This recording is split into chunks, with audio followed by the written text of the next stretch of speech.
Шутки в сторону, удобная обувь сегодня не помешает. Они приехали на конкурс сломать стереотипы о женском вождении.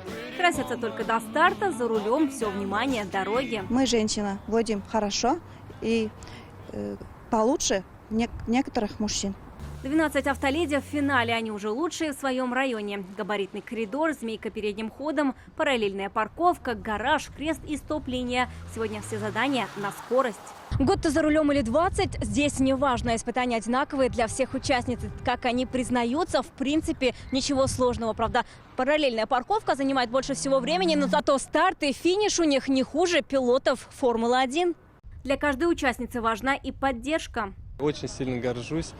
Не знал, что у меня у супруги такой потенциал. Было такое, что пытался какие-то моменты объяснить, но теперь вижу, что объяснять нужно мне. У каждой автоледи есть и свои хитрости на дорогах. Вчера я уверенно шла, зная, что это главная дорога, меня подрезал УАЗ.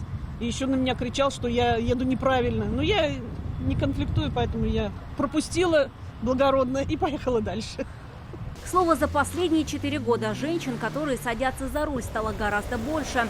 Так, в Татарстане только за 2019 из 16 тысяч человек, получивших права, 9 тысяч – женщины. Несмотря на определенные мнения, что девушки ездят очень неаккуратно или безалаберно, я с этим не соглашусь, потому что статистика ДТП говорит о другом.